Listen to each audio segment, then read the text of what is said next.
Nioh 3 is one of those games where I wish I had more free time, because on my way to the Platinum Trophy, I enjoyed almost every moment of it. To be honest, that's a recurring thought for every game in this series. I genuinely think Team Ninja have created a winning formula with the Nioh games. But what about the Platinum Trophy? Given that the previous Nioh games are Souls-likes, Nioh 3 is no exception, so I was expecting a challenge when it came to that. However, Nioh 3 does shake up the formula a bit compared to the previous two games, the most obvious change being the move from a linear level design to a more open one, and with that comes different challenges to achieving the Platinum Trophy, but I'll get more into that later. As of this recording, Nioh 3 has 51 trophies including the Platinum, although I expect this to increase with future DLC. There are a handful of story trophies, but most of them revolve around the gameplay, with particular emphasis on exploration. As a result, most of the trophies are focused on finding various collectibles scattered throughout the world, and we will need to find most of them. Given that there are over 1,000 of them, that's what I'm expecting to spend most of my time doing. There are also a number of side quests that are called myths in this game that are necessary to complete too. There are also a few trophies connected to both gameplay styles that you can use, those being the samurai and the ninja styles, as well as certain mission and other gameplay challenges, but I'll get more into those when the time comes. The good news is that none of the trophies are missable, so you can go at your own pace if you attempt the Platinum. For now, let's dive into this and Platinum Nioh 3.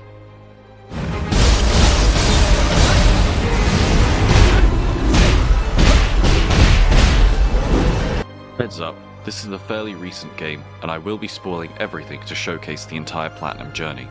We start in the prologue where we create our character and are introduced to the various tutorials. Once we're adjusted, we progress through the initial story. I'll say this right now, story has never been a strong point of this series. It takes place across various time periods where we have to play as Takachio as we ascend to Shogun, all the while aiming to defeat his brother, Kunimatsu, along the way. It's here, there, and everywhere. But that's not the main focus of this video, so all I'll say is that it exists, and if you find some enjoyment out of the story, good for you. It has its moments, but I wouldn't call it anything special. Back to the prologue, the palace is ransacked, and we make our escape where we travel through time for the first time. During this, we fight Kunimatsu. It's one of those fights we're supposed to lose, but we'll be back here later. Doing this at the end of the prologue pops our first trophy. A little further on, we encounter another boss in the form of Yamagata Masakage. We beat him after a few tries. It's also here where we pop a trophy for using Burst Break for the first time. This mechanic will be very useful going forward.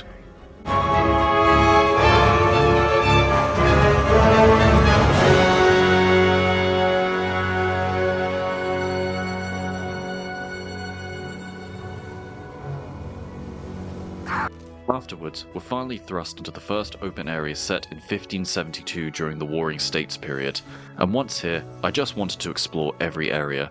As someone who also likes the Assassin's Creed games, I find historical settings to be very interesting. Checking out every area will also be necessary for the Platinum. I used my time in the early game to also familiarize myself with the controls and the game's various playstyles. Shortly after jumping in, I popped my first collectible trophy for petting a Chihiko for the first time.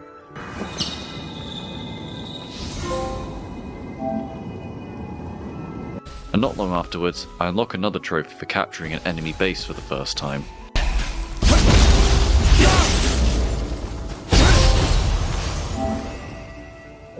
The two collectibles I just mentioned are two of several that can be discovered. Opening up the world map, you can see a list of the collectibles you can find to the side in reference to each sub-area of the region. It also ties into rewards you can receive for exploring, as the more collectibles you find in a sub-area, the higher level you can raise to that sub-area's level. Doing so will grant further bonuses such as increased attack, defense, etc. With level 4 being the highest you can raise an area to. Speaking of which, the next trophy we obtained was raising the exploration level of any area to level 4.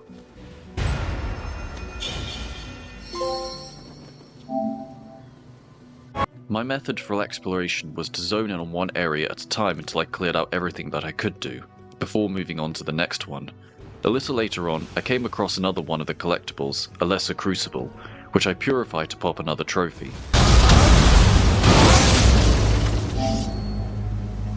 And shortly afterwards, while at a shrine, I popped two more trophies, one for purifying a soul core for the first time,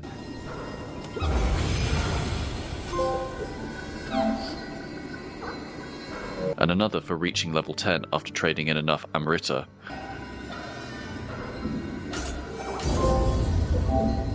After enough exploring, I discovered a hot spring for the first time and unlocked a trophy for bathing in it.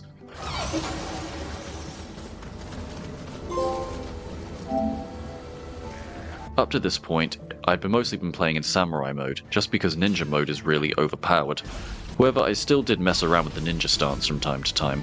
That included the ninjutsu abilities, and I eventually unlocked another trophy for killing 10 enemies that way.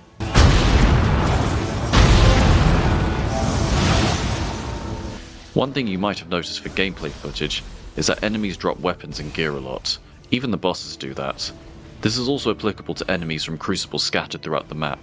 Your character can learn abilities from the weapons dropped if you use them enough times, which is what happened to me as I popped another trophy for learning a martial art from a Crucible weapon.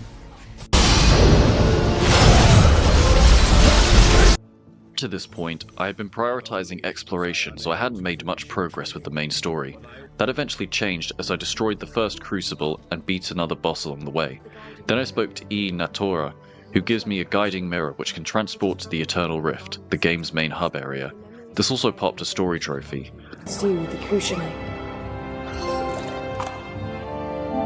While in the Eternal Rift, I explored it thoroughly and encountered a blacksmith who you'll be seeing a lot if you want the Platinum Trophy. She's capable of performing several different tasks, one of which is the Soul Match, which can raise the level of a weapon you own in exchange for currency. I did this once and popped a trophy for doing this for the first time. So, how about it? While I was still in the Eternal Rift, I traded a furball with a Scampus to unlock another trophy. Scampuses are another collectible that I'll have to find all of throughout the game, but I'll cross that bridge when that time comes. Turning to 1572, I continued on my way throughout the map. As repetitive as it sounds, I never felt fatigued through the continuous exploration. Similar to Elden Ring, because of the Souls-like nature of Nioh 3, the challenge was always present, so I never felt I was able to turn my brain off and coast. As a result, I was always aware of my surroundings, and even able to appreciate some finer details too. Carrying on, I obtained another gameplay trophy for defeating 10 enemies using strong attacks or martial arts. And, after exploring most of the map in 1572, I encountered another collectible in the form of the Masters. These are your tougher than normal enemies you can find throughout each map, and they can be a challenge if you're not prepared, as they are higher level compared to the other enemies around you. That being said, I did defeat my first Master after a few goes and popped a trophy. I'll have to defeat all of the Masters if I want the Platinum. Our youths. I popped a couple more trophies naturally by completing 3 missions with NPCs. This trophy is also applicable through the online mode, but I didn't bother with that. As well as one for using a Guardian Spirit skill burst break for the first time. That's a long phrase.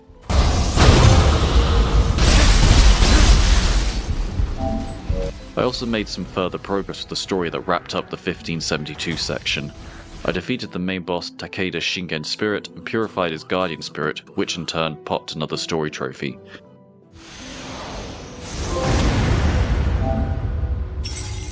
This wrapped up the Warring States period, and after some more shenanigans, I travelled through time again.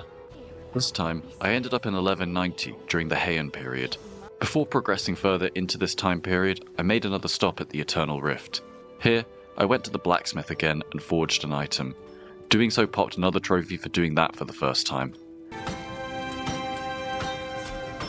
Well, is that to your liking? Back to 1190, the main objective is to reach another crucible at the Spirit Tree, where the Warring Lord is using yokai to assert his dominance. To reach him, we must purify 3 barriers across the region, which will give us plenty of incentive to explore and continue finding collectibles and any side quests along the way. Like the previous region, it was business as usual. In between story objectives, not much was different from 1572, although I did pop another trophy for using a summoning seal to summon a yokai for the first time.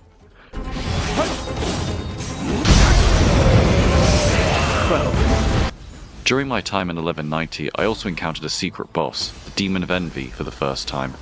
This was the first boss I genuinely struggled with, so much so that I left a map marker there so I could come back and face it later after further exploration. However, this boss is tied to a trophy, so I knew I would have to face it at some point. which is what I would end up doing.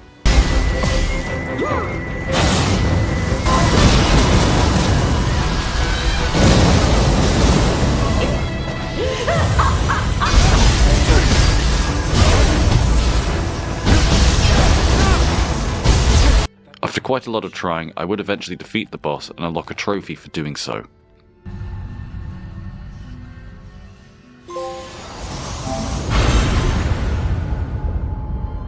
Back to the story, I would go on to purify the 3 barriers after defeating the bosses that guarded them. This in turn gave me access to the Crucible. After some further story developments, including the destruction of the Spirit Tree, I was able to defeat the boss.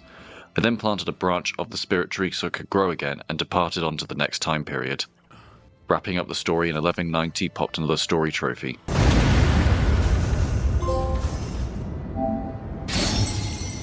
Before going on to the next time period, I visited the blacksmith in the Eternal Rift. This time I was able to complete a side quest where I helped restore the blacksmith's memories. Doing so unlocked another trophy in the process. How goes your mission? Next up, I travelled through time again to 247 during the Nioh period. Sorry if I got pronounced that wrong. You actually don't spend much time here, but there are significant story developments that occur. During this mission, we defeated and teamed up with Himiko to take down her brother Hiruko, who was responsible for the Crucible appearing in the first place. We actually pop a story trophy for restoring Himiko's guardian spirit. I will be honest, at this point in the game, if you've been doing everything, both mandatory and optional, then the game does get easier as time goes on. It happens when you've leveled up a lot and found a lot of powerful gear. It's easier to the point where I can comfortably say that it's the easiest game in the series. That's not necessarily a bad thing, and it can still be difficult if you're not used to soulslikes. The exception to this is the boss fights, and for me, these are the highlights of the game. Most bosses will take you at least 2 or 3 goes before you take them down. Anyway, back to the game. I progress with Himiko through 247 until we reach the Spirit Tree again and climb until we reach Hiruko. We defeat him and Himiko seals him within the Eternal Rift. However, this would only set up the events that would unfold later in the timeline, including Hiruko's possession of our brother. And after we're done here, we travel through time again. I told you that you don't spend a lot of time here. We end up back in the palace where it all began, where the scenario at the beginning of the game plays out again. We fight Kunimatsu in battle again, and this time we show our growth by defeating him. However, we're unable to finish him off due to interference from Hiruko, who fuses with Kunimatsu. After this, we're sent through time once more. The final time period we go to is 1864 during the Bakumatsu period. The next crucible is centered at the palace where we need to defeat Yoshinobu, who is using the crucible to gain power by force. This is the final open area we need to explore fully, and like the previous ones, follows a similar format. During our time here, we pop another trophy for reaching level 100. I found this area easier to explore compared to the previous ones, mostly due to the fact that I now have all the abilities to traverse different areas. Not long afterwards, I completed training missions in the Eternal Rift that focus on both the samurai and the ninja builds, which in turn unlocked another trophy. While still in the Eternal Rift, I visited the blacksmith again and popped another trophy for remodeling a piece of equipment for the first time. Afterwards, I returned to 1864 and to the open world, which meant business as usual. Since it was the last open area, I started finding the last of every collectible which popped trophies as a result, the first of which being the trophy for purifying all of the lesser crucibles. I also found another secret boss in the form of the Demon of Obsession. Like the Demon of Envy, this boss was noticeably more difficult than others in the same area. And this one actually took me over an hour, but I did eventually defeat it. Throughout 1864, I gradually cleared out all of the areas on the map until I made it to the final zone. This is actually where many of the trophies popped in quick succession. The trophies for finding all of the collectibles included petting old Chihiko, capturing all the enemy bases, petting all the scampuses, praying at all 6 Jizo shrines, and guiding all the Kodama home. I definitely remember those collectibles from the first 2 Nioh games. All of those trophies I just mentioned unlocked within half an hour. Back in the Eternal Rift, I completed a side quest involving a character called the Dung Lover. Quite simply, throughout the game, you'll find pieces of dung throughout each map. Eventually, you'll find enough that you can give the Dung Lover that you can get a deeper connection to him, which of course unlocks another trophy.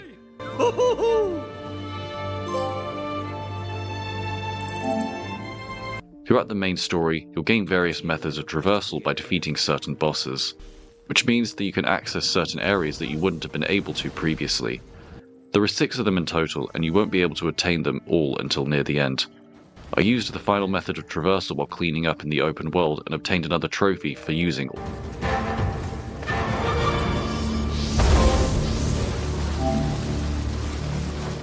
Doing this also means I can access the final remaining collectibles. This included the Finals Masters, which I was able to defeat and pop another collectible trophy. And a little bit later on, I was able to complete the final side quest, also known as the Myths. And you guessed it, I unlocked another trophy. Grateful. I didn't find any of them to be too bad, but like everything else, this game drip feeds you these to you rather than all at once. It makes sense given that this isn't a fully open world game. A little bit later on, I arrived right before the final part of 1864, so I decided to do some cleanup before progressing further. I needed to replay a few missions in order to fulfill certain criteria for trophies.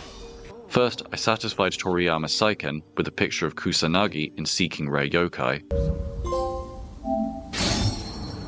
Next, in the mission Black Feather Sanctuary, I made sure to drive out all of the crows and defeated the boss again. Since I had already defeated this boss once before, it didn't take too long. Then the most convoluted trophy was next. It involves hopping between 2 missions. First, in the Dark Roots quest, I needed to bathe with Himiko, much to her embarrassment, complete the quest, then load up the Apparition of Ryoten Temple mission and recall the incident with Himiko then. Doing all of this unlocked another trophy. I also obtained one more trophy, which I was surprised that I didn't already have, which was activating all set bonuses for an equipment set. This basically means that I needed the equipment of all pieces of the same equipment set at the same time, so I could access all of the abilities. That was simple enough to do. When all that was done, I took on the final mission of this time period, where I eventually defeated Tokugawa Yoshinobu and purified his guardian spirit. Doing so popped another story trophy. Story-wise, it also meant that Takachio also finally found out what it means to be a shogun throughout his experiences. After this, we travelled back to his own time for the final showdown. Returning back, we find that our actions have changed fates and saved lives, but that Edo Castle has been warped by the Crucible. This is the final mission, and the setting for the final showdown, as we traverse this place to confront our brother. During this mission, I was able to unlock the final collectible trophies, which were bathing in every hot spring, and finding all the named shrines and statues, which was a relief because it is a nightmare to find them all.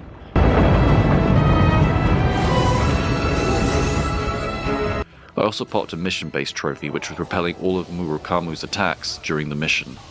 I think you'll do this naturally by just playing the mission, to be honest. It didn't require much thinking.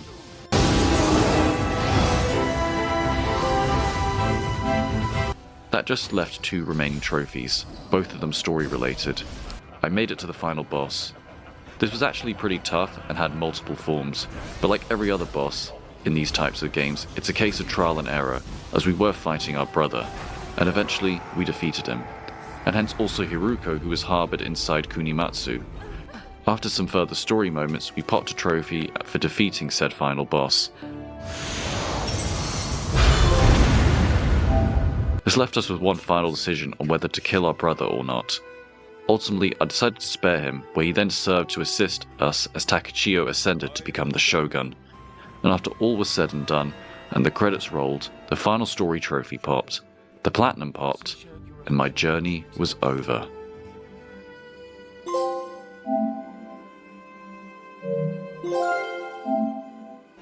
After 66 hours with Nioh 3, is the platinum trophy worth it? From my perspective, it was absolutely worth it, but I can understand some people's apprehension towards something like that. This is definitely the type of game that plays to my personal tastes, but if you don't play many Souls-likes, the experience might be a bit overwhelming due to the difficulty and the expansive open areas. While the zones didn't feel as big as something like Elden Ring, I can see why some people might feel put off by that. Overall, if what I've said sounds convincing to you, then I would say go for it. I definitely think Nioh 3 is worth playing from beginning to end, regardless of whether you chase the Platinum Trophy or not. You will be absolutely in for an awesome time. Anyway, thanks for watching, you absolute legends, and good luck on your gaming journey. Be sure to like and subscribe.